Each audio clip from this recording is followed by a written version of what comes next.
morning. Good morning. Morning. Thank you for inviting me back. I enjoyed my time here last fall, and good to see you all again. I also apologize, I arrived with slides formatted in one particular way, not realizing that you had your own special way of doing things, and so Mark had to perform some last-minute surgery on things, but I think with the grace of God and a long-handled shoehorn, we probably got it all together. So I apologize if the slides happen to be a little scrambled, but we'll get there. Nearly 40 years ago, about a year or two after I first met the woman who is now my wife, she hauled me off to Koinonia, an interfaith retreat center north of Baltimore, for an introductory weekend workshop in meditation. I dabbled a little bit in Zen over the years, transcendental meditation, but this was my first direct experience with a real teacher, in this case a Black Baptist minister and professor at Howard University in Washington, D.C. This began and developed into a daily meditation practice, supported and expanded by other retreats along the way. We will continue that in 2 weeks when we're headed off to the Vipassana Center in Ethel, Washington, if you know where that is, near Chehalis. The high point of our journey, my journey at least so far, came in March 2007, when I went to the same center for my first 10-day sit, which is the way Vipassana at least introduces you and gets you started. Once you're started, you start with a 10-day sit, and then you can do follow-ups of 3-day refreshers, if you will, or you can do something more advanced, which I'll tell you about in a few minutes. We arose daily at 4 a.m. to meditate for 2 hours before breakfast, then another 3 hours of meditation, individually or as a group, before lunch. After lunch, we were allowed an hour to rest before resuming meditation for another 4 hours. Then a tea break. There was no evening meal at all, just 2 vegetarian meals per day. Then 2 more hours of meditation, in the middle of which we could relax and listen to 75-minute teachers' discourses, which were recorded by Mr. S.N. Goenka.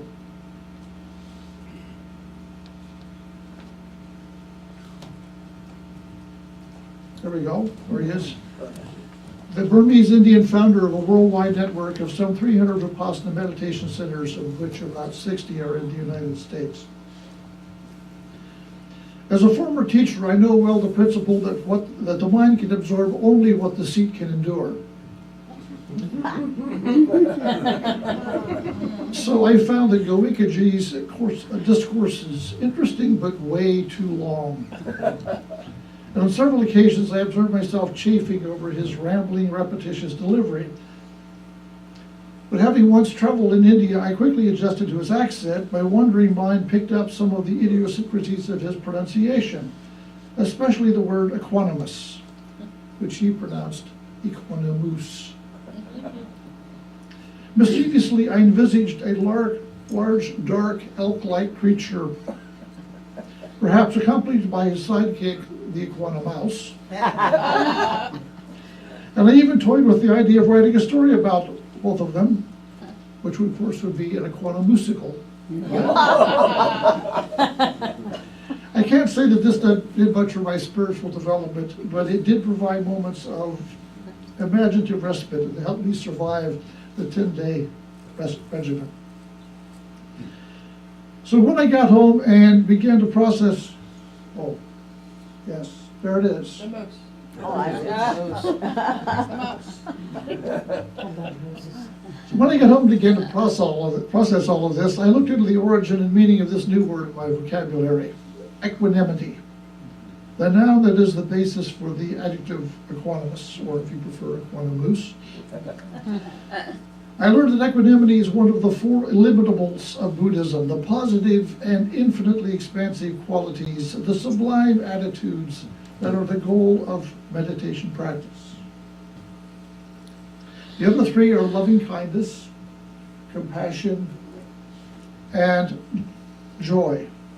And I should digress at the moment to explain that joy here in this context means joy at the good fortune of others. Not because of your own good fortune, and certainly not because of the misfortune of others. Something that's summarized in the German word Schadenfreude. Schadenfreude. Those of you who know that idea. There are cultures, if you will, where part of your joy of the day may be to see what ill will or bad things happen to other people. That's not the kind of joy we're talking about. It has to be joy at the good fortune of others and not yourself. So in simplest terms, equanimity is the Buddhist version of the peace that passeth all understanding. It's neither a thought nor an emotion. It is a state of psychological stability and composure, which is undisturbed by experience of or exposure to emotions, pain, or other phenomena that may cause one to lose the balance of his or her mind. But it is not a state of mind, a transitory event or happening. Rather, it describes our real nature. And again, I want to digress briefly to explain the difference between states of religious experience, as cataloged, for example, in William James' Gifford Lectures in 1901 and 2, and in his book, The Varieties of Religious Experience. Some of you may have seen that book over the years. Or stages of religious development, as explored in a book by James Fowler, professor at can't remember the name of the university, it's in Atlanta. Now, he wrote a book in 1981 called Stages of Faith, The Psychology of Human Development and the Quest for Meaning. States are short-lived phenomena, which may be, but are often not, repeatable. Stages, on the other hand, are semi-permanent levels of human development. They are somewhat related, but in a complex way. And Ken Wilber, if you've read any of his things, has written large, thick, impenetrable books explaining how they're interrelated. I'm in the process of preparing a presentation on this for Unity in the Olympics in Port Angeles, which I'll give at the end of June. And if you're interested, perhaps I can come back and share all of that with you as well. The point is that equanimity is neither a state nor a stage. It is, however, a trait. And you can pretty well figure out what a trait is. So it's a way that you are. It's not a thing that you have, it's a way you be. And it's one of the most sublime emotions of the Buddhist practice. It is the ground for wisdom and freedom and the protector of compassion and love. Thus, while some may think of equanimity as a dry neutrality or cool aloofness, mature equanimity produces a radiance and warmth of being. The Buddha described a mind filled with equanimity as abundant, exalted, immeasurable, without hostility, and without ill will.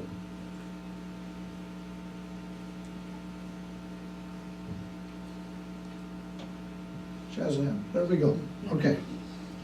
The English word equanimity translates two separate Pali words used by the Buddha. Now, first of all, Pali is a Middle Indo-Aryan language native to the Indian subcontinent, mostly to the northern part of India. It's widely studied because it is the language into which the Buddha's speech was eventually transcribed and preserved. Thus, it is the sacred language of all texts of Theravada Buddhism, just as Sanskrit is what is used more for standard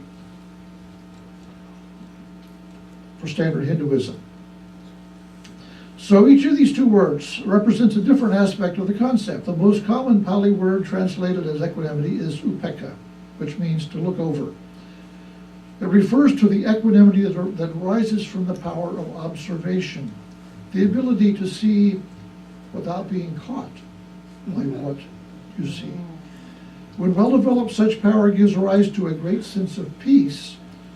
So epeka can also refer to the ease that comes from seeing a bigger picture.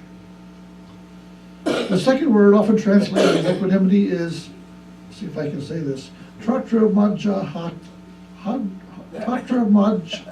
tata. Nora, you should be thankful I didn't ask you to do that one. That's what I was thinking. It's a compound of simple Pali words, tatra meaning there, sometimes refers to all these things. Maja means middle, and tata means to stand or pose. So put together, the word becomes to stand in the middle of all this. As a form of equanimity, being in the middle refers to balance, to remaining centered in the midst of whatever is happening. The balance comes from inner strength or stability, a strong presence of inner calm, well-being, confidence, vitality, or integrity, kind of like the ballast that keeps a ship upright in strong winds. Robert Bremerton, who was a Unity minister and seminary teacher in the Kansas City area, writes in his blog that the practice of equanimity is very liberating, but it is often misunderstood. It's not about the future. It's always about the present. It means accepting our immediate experience of life, here and now in this moment, but it does not necessarily mean accepting someone else's beliefs or predictions, or even accepting our own beliefs and predictions. Equanimity does not mean that we are paralyzed in our ability to act. It simply means that our actions arise from a state of acceptance rather than from a state of resistance. In equanimity, we act from a clear mind and an open heart rather than craving or aversion, which, as the Buddha said, cause suffering. So when we act from suffering, we perpetuate suffering. But when we act from equanimity, we create the opportunity to eliminate suffering, that of others as well as our own. For example, if I believe I've been insulted by another person, then I may or may not choose to respond to that person. What's crucial is that my decision to respond or not arises from equanimity, not from anger or fear. From a state of equanimity, if I choose not to respond, my choice is based on my perception that a response would not be necessary or helpful at this time. This is very different from choosing not to respond because I am afraid or would feel guilty, or because I am spitefully giving someone the silent treatment. Conversely, if I do choose to speak to this person, then I would do so with a clear mind and an open heart, and without attachment to any particular result. So I choose to respond because I believe that will enhance my relationship with this person and will be beneficial to both of us. Now this may sound all very academic and intellectual, so I want to digress and tell you a story.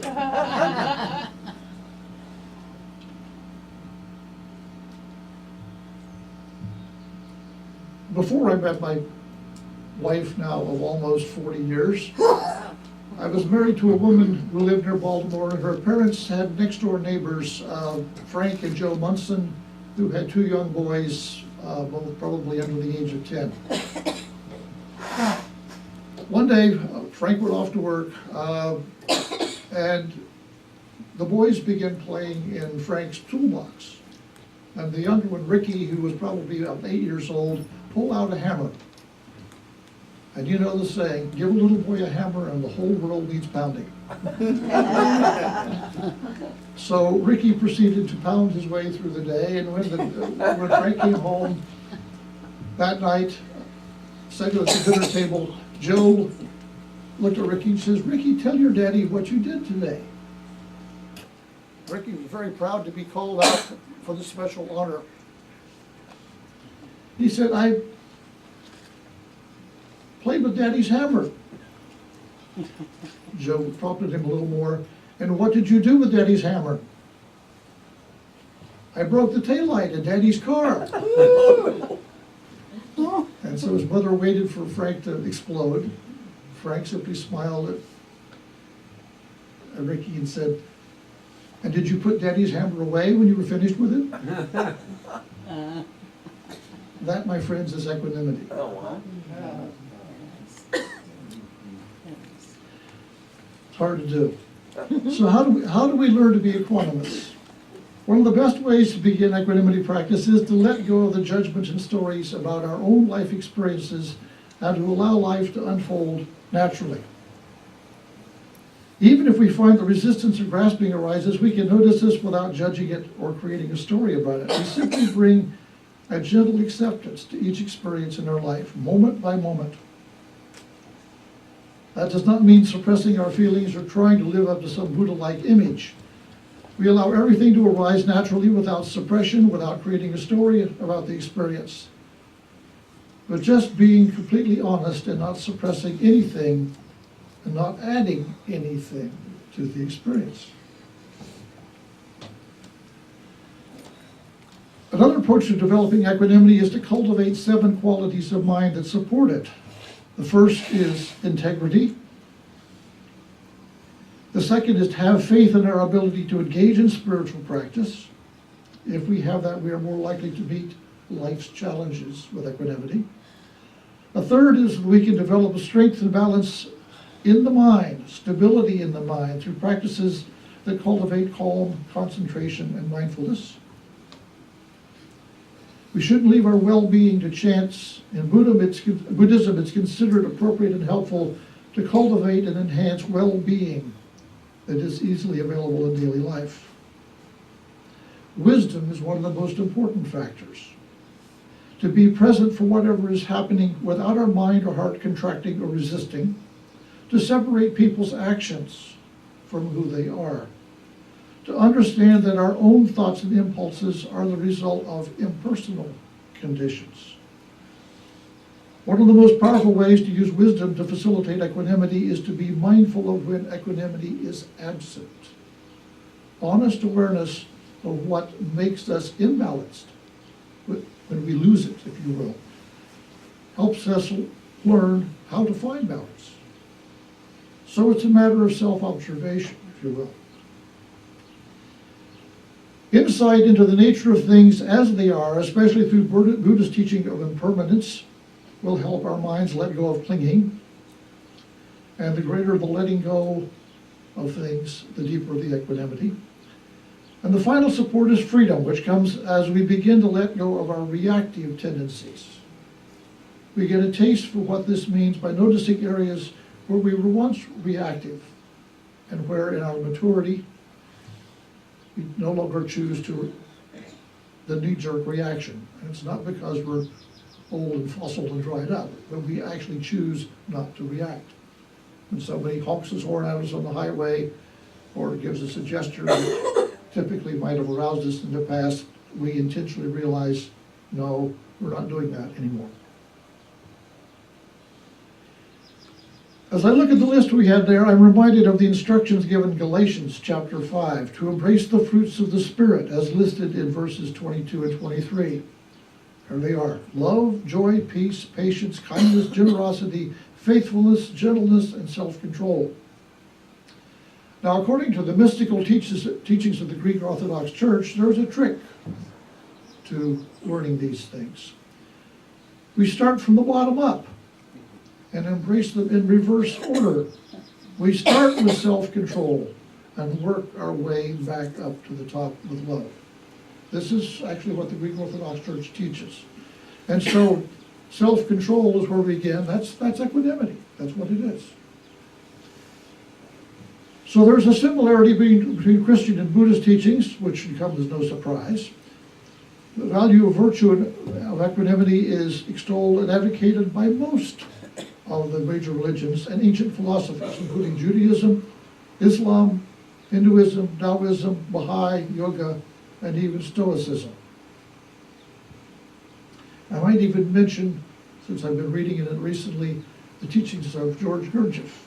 Many of you have ever run into this. Really what he's teaching is equanimity, self-control. So to sum up, equanimity allows access to the wisdom and the compassion that lies within each of us. The innate wisdom and compassion can be blocked by craving, resistance, and repressed emotions. With equanimity practice, we activate these essential qualities that I've listed, the 7 on the previous slide, and we align ourselves with the universal flow of life that pulsates through all living beings and even directs the course of evolution itself. But we must remember that equanimity is an intention, not an expectation. The moment we expect to have equanimity, we've destroyed it. Expectations are goal-oriented and future-directed. Intention is practiced now, in each moment, without attachment to the future.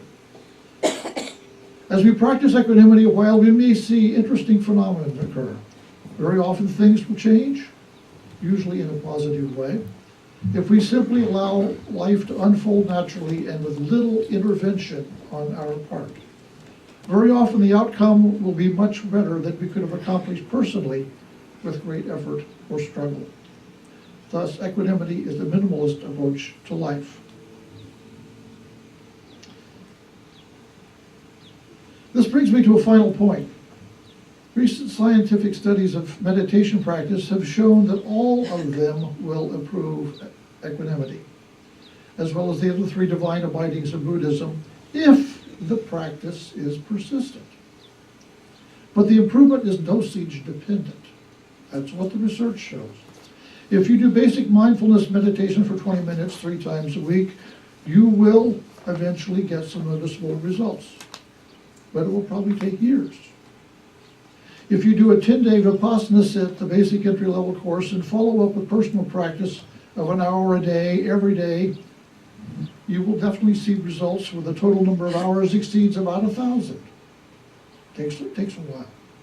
The results will probably be enhanced if you do 3-day refresher courses, such as my wife and I are planning to do. But you can even advance to 30-day and 90-day Vipassana sits if you really are a glutton for punishment.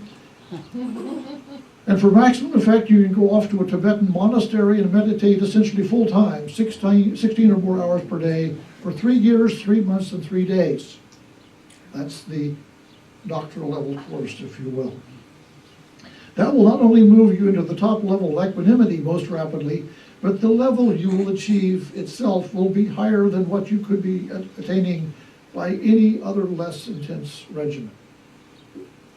Now, the good news is you don't have to go to Tibet to do it. And there are meditation centers now in the United States where indeed you can do these 30 and 90-day and maybe even longer term sits.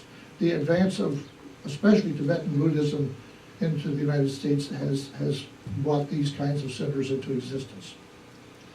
But the scientific research indicates that both the level and the rate of your attainment are dosage dependent, and your peace will indeed surpass all previous understanding.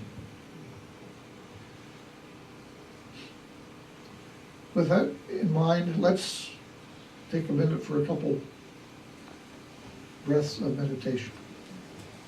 Sit, if you will, in a comfortable posture with your eyes closed. Bring a soft attention to your breath until your body and mind are calm.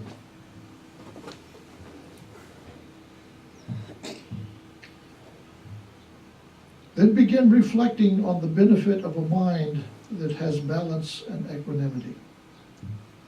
Sense what a gift it can be to bring a peaceful heart to the world around you. Let yourself feel an inner sense of balance and ease. Begin repeating phrases such as, "May I be balanced and at peace."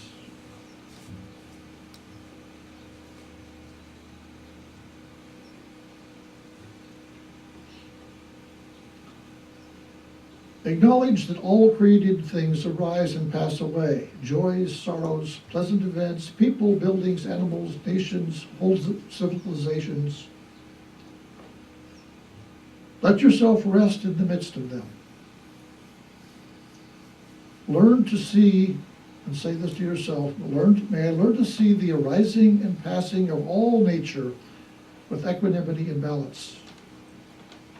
May I be open and balanced and peaceful.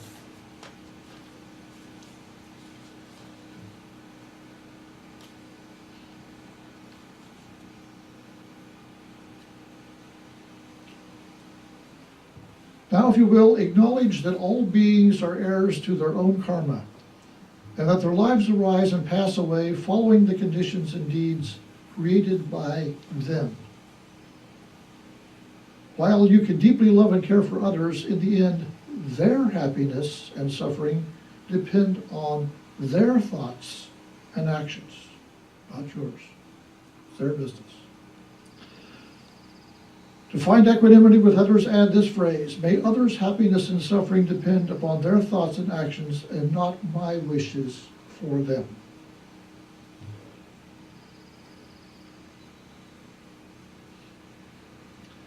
You can also go on to wish peace and equanimity for specific people you know, for your mother, for example. And then to those beyond, individually or in groups, nations, places. Wish for peace and equanimity to permeate their being as well.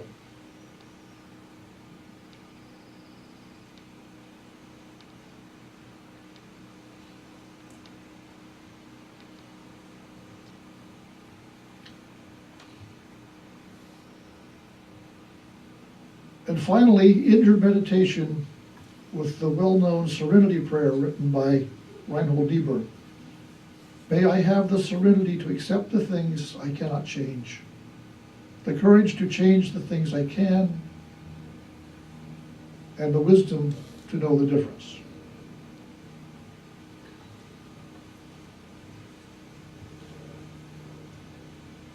And may the moose be with you. Thank you.